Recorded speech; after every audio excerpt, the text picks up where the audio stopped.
Welcome to pay-to-play report for the Settlers 2 10th Anniversary Edition. So, this is a pay-to-play report because I completed all the scenarios here, even though it doesn't show that I did in the 10th scenario I did it, but...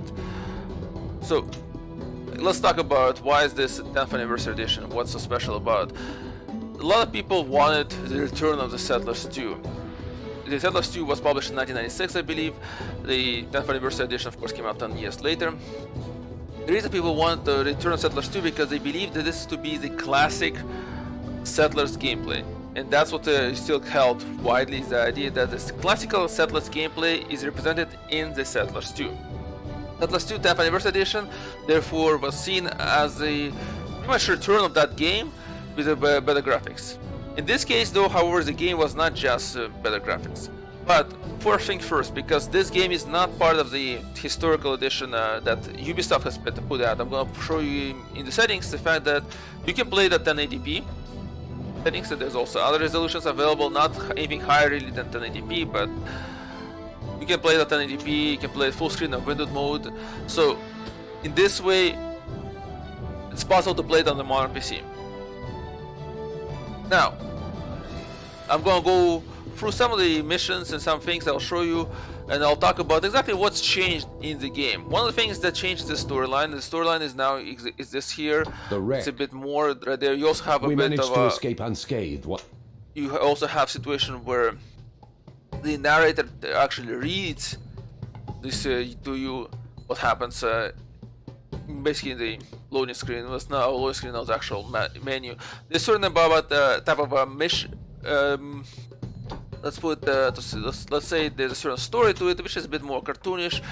It's though I feel an improvement on the story that was in the original. And just so for easy reference for everybody, I will be speaking of the Settlers 2 that came out in 1996 as the original, just to differentiate from the 10th anniversary.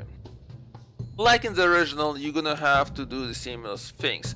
Here we're building military buildings to expand our borders. Want to have military, I also build different resource extracting buildings for the same reason, to extract resources. In a lot of ways, the gameplay is very much similar and very much the same. You have to build roads. That way, the game recreated the feeling of the original game.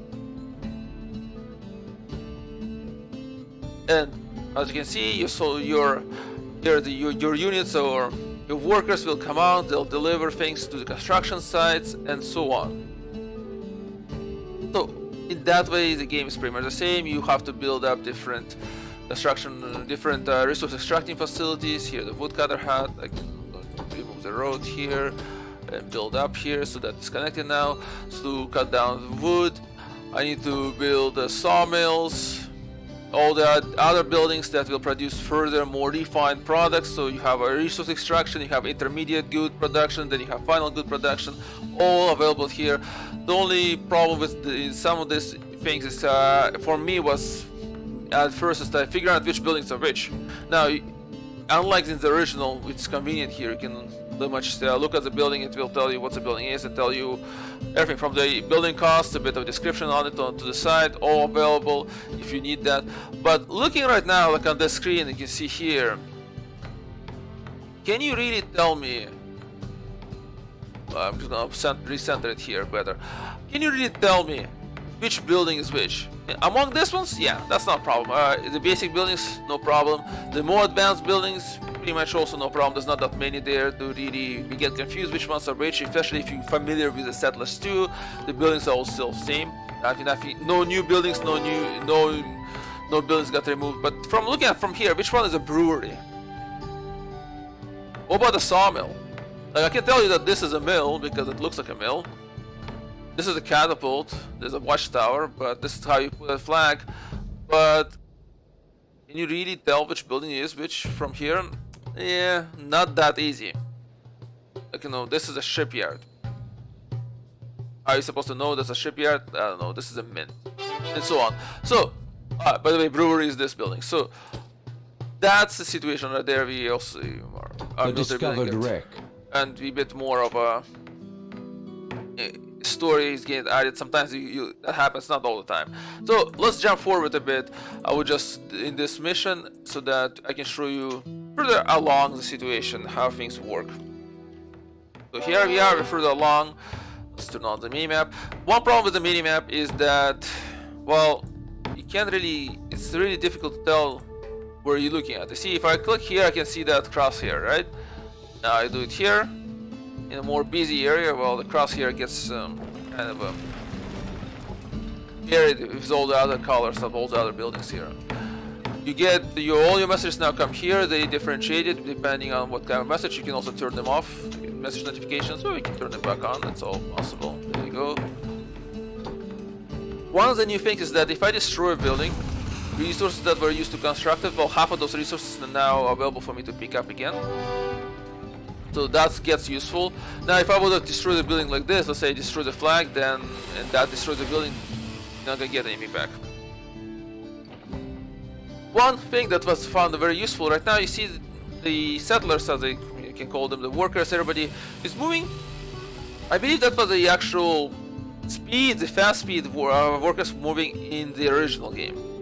Well, I can now speed up 3 times. That's how I played. I played at 3 times speed all the time, which is very convenient.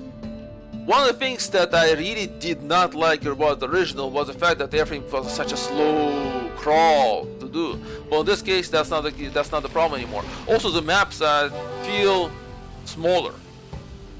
Everything is closer together, so you don't have that kind of thing. Well, it takes you a lot of time before you actually make contact with the enemy, right? And then once you do make contact with the enemy, you're gonna spend whole time trying to defeat them using catapults, and I'll talk about that later. In this case, that's all gone.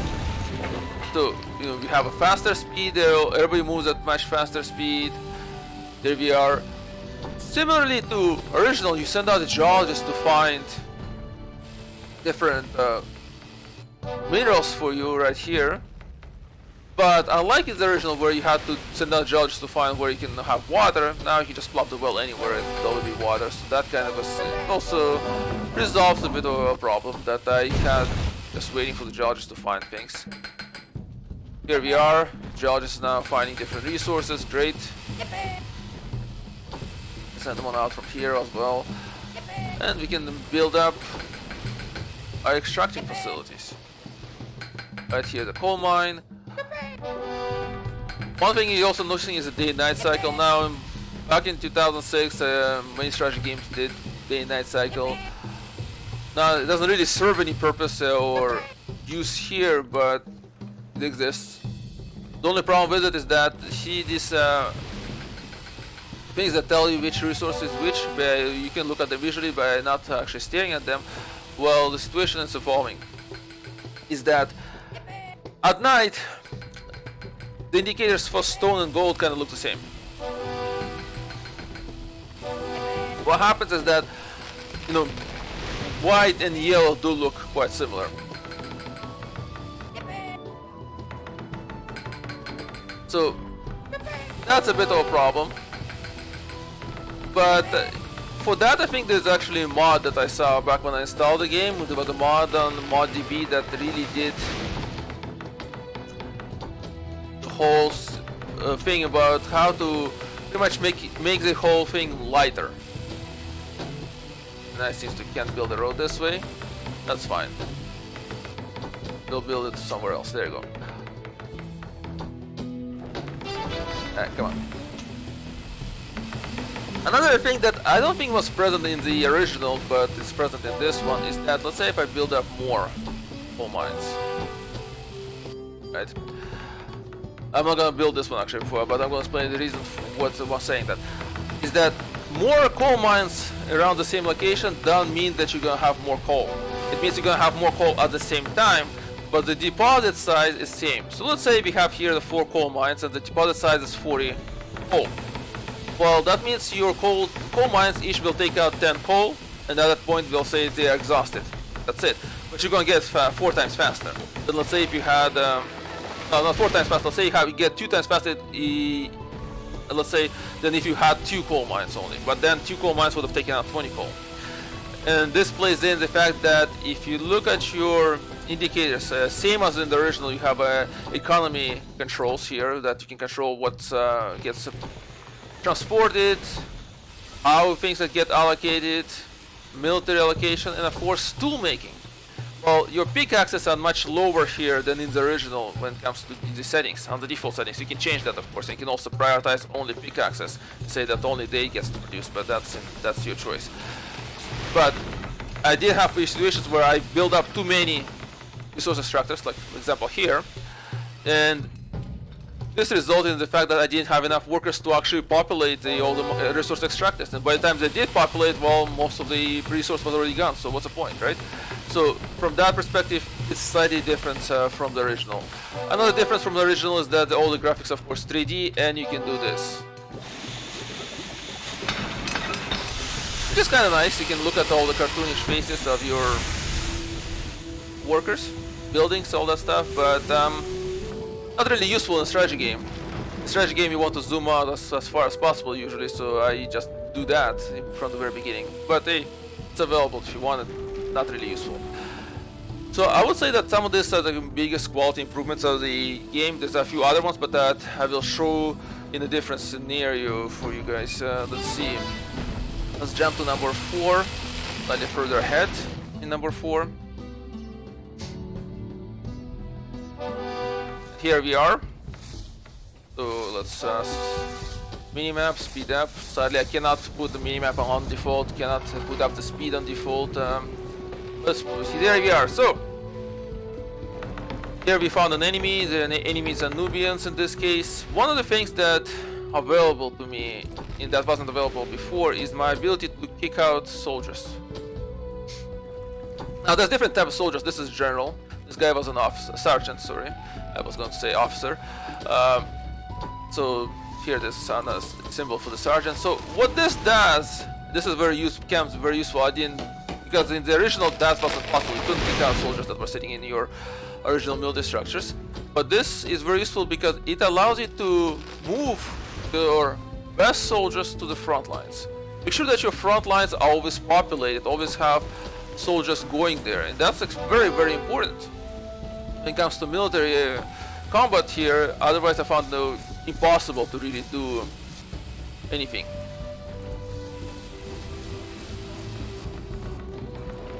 Apparently, something that's just been told to me live is that you can zoom out even further if I play the game in a 4:3 resolution. So if you turn the monitor 90 degrees, so horizontally, so vertically, sorry, not horizontally, rather than vertically, it's possible to zoom out even further. So there you go. So if somebody wants to try that, like I said, there's quite a few resolutions available in settings, so it's possible to play around with that. So I'm going to do this, finish up this quickly, kicking out the soldiers out of the barracks here to the forefront of my military. Well, to the forefront of my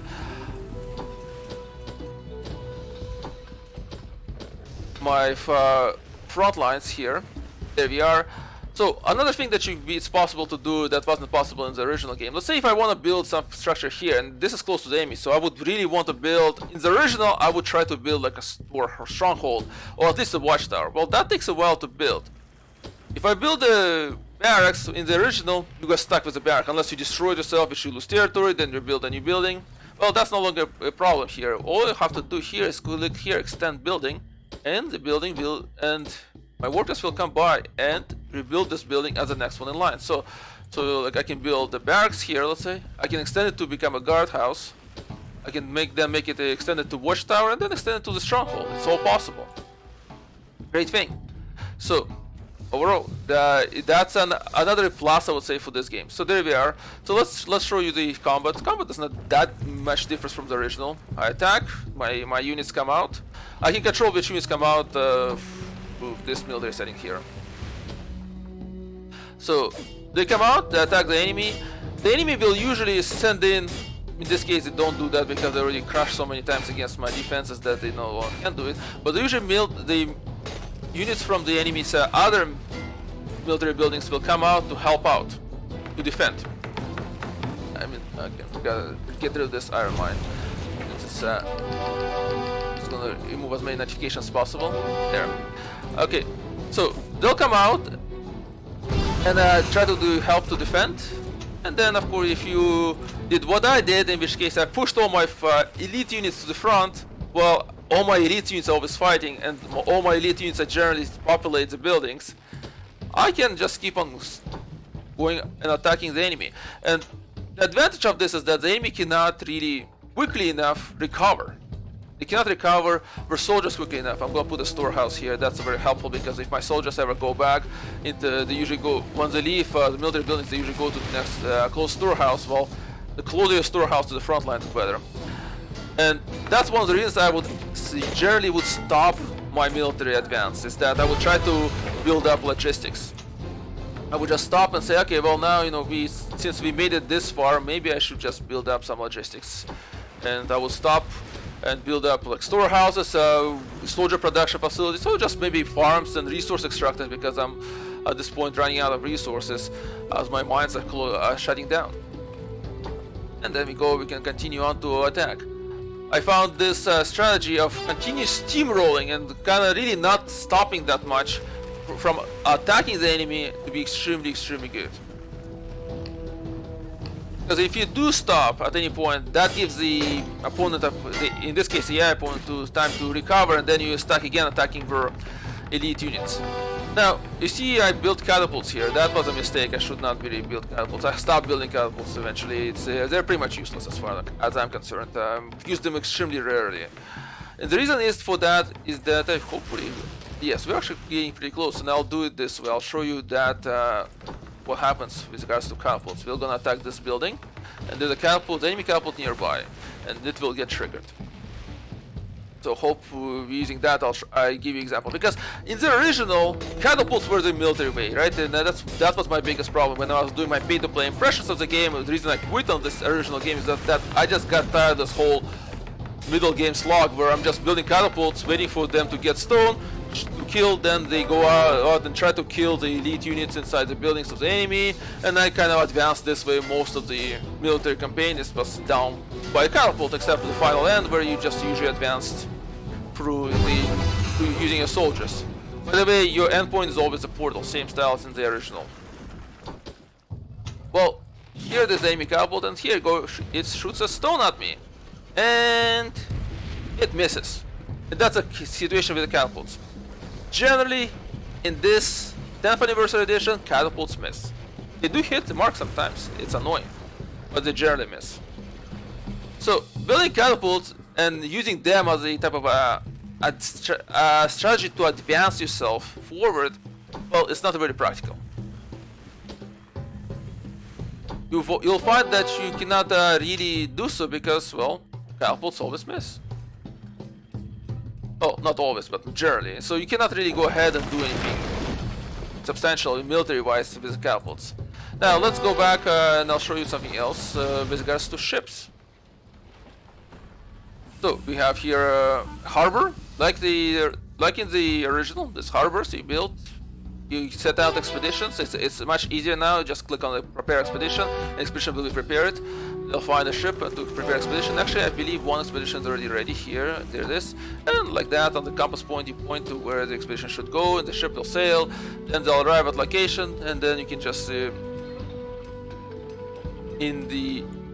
and then you can always build up thing. Apparently, something that I did not know because I didn't really read the manual, is it's possible to turn on always daytime.